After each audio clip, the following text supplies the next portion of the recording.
खुशामदीद नाजरीन, मैं सैयद गौस मोइनुद्दीन आपका INE टुडे पर खैर मकदम करता हूँ।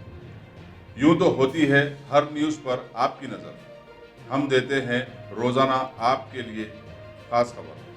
चलिए जानते हैं आज की खास खबर। इंस्पेक्टर टप्पा चबूतरा संतोष कुमार ने लॉकडाउन के दौरान गैर जरूरी तौर पर घूमने वालों के खिलाफ मुहिम चलाई और आज 200 से ज्यादा बाइक्स को चालान किया। उन्होंने वालिदैन को तलब करते हुए बच्चों की काउंसलिंग की और इंतबाह दिया कि वो अपने बच्चों को गैर जरूरी घूमने से रोकें।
Ghazi kidney centre and multi speciality hospital गुर्दे और बवासीर के इलाज का 40 साल मशहूर हॉस्पिटल, जहां हजारों पेशेंट्स क्योर हो चुके हैं। Doctor Husaini international national award winner और दूसरे डॉक्टर्स और लेडी डॉक्टर्स की जेर खिदमत गुर्दे के तमाम अमराज का मुकम्मल ट्रीटमेंट किया जा रहा है। गुर्दे फेल हो चुके हों, डायलिसिस करवा रहे हों, याद रखिए डायलिसिस कोई इलाज नहीं, इससे 1% भी गुर्दे रिकवर नहीं होते। हाँ, डायलिसिस टेम्पररी रिलीफ दे सकता है, लेकिन हमारे ट्रीटमेंट से गुर्दे फिर से फंक्शन में आ सकते हैं। गुर्दे श्रिंक हो गए हों या सिस्ट हो, गुर्दे की पथरी हो, कैसी भी गुर्दे की तकलीफ हो या पाइल्स यानी बवासीर, चाहे ब्लीडिंग हो या कोम, बगैर ऑपरेशन मुकम्मल क्योर ट्रीटमेंट का एक ही centre Ghazi kidney centre, DLRL main road opposite Vikas high school, Chandrayan Gutta, Hyderabad. Cell 9966930824 या 9391326261।